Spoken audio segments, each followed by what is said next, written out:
আসসালামু আলাইকুম আমার ইউটিউব বন্ধুরা, আজকে কলার মোচা কিভাবে তৈরি করতে হয় তা দেখাচ্ছি। একটা কলার মোচা আমি নিয়েছি। এখানে আমি কলার যে ভিতরে যে অংশগুলো সেটা ভালো করে পরিষ্কার করে আমি ধুয়ে নিয়েছি। বন্ধুরা দেখতে পাচ্ছেন, ধোয়ার পরে আমি লবণ হলুদ দিয়ে এটাকে আমি সিদ্ধ করে নিয়েছি।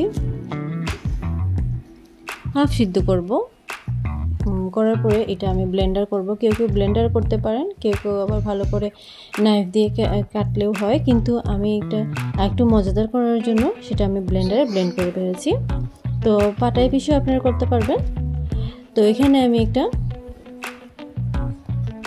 চুলাতে হাঁড়িতে আমি পেঁয়াজ, বেশ অনেকখানি পেঁয়াজ দিয়েছি, রসুন, আদা, হলুদের গুঁড়া, মরিচের গুঁড়া, পাঁচফোড়ন, দারচিনি, এলাচি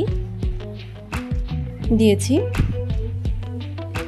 একটু সসও দিয়েছি। বন্ধুরা দেখতে পাচ্ছেন কালারটা অনেক সুন্দর আসছে।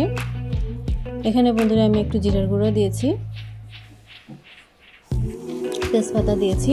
সবগুলো দেওয়ার পরে তেলটা যখন উপরে উঠে যাবে তখন আমি কলার মোচার যে পেস্টটা করেছি, ব্লেন্ডার করেছি, সেটা আমি দিয়ে দিয়েছি। তো দেওয়ার পরে বেশ অনেক সময় আমি এটাকে নাড়তে থাকবো। চুলার আগুনের আঁচটা একবারে কম করে রেখেছি আমি, যাতে নিচে যেন না লাগতে পারে। তো বন্ধুরা দেখতে পাচ্ছেন আমার এখানে কলার মোচার যে এটা আমি এখানে তেলটা ছেড়ে দিয়েছে। তো এরপরে আমি আরও অনেকখানি টমেটো পেস্টও দিয়ে দিয়েছি, সস যেটা। বন্ধুরা অনেক সময় নাড়ার পরে দেখতে পাচ্ছেন আমার এটা রেডি হয়ে গেছে। এটা গরম ভাতের সাথে, রুটির সাথে, পরোটার সাথে অনেক মজা লাগে। সাবস্ক্রাইব করবেন। আল্লাহ।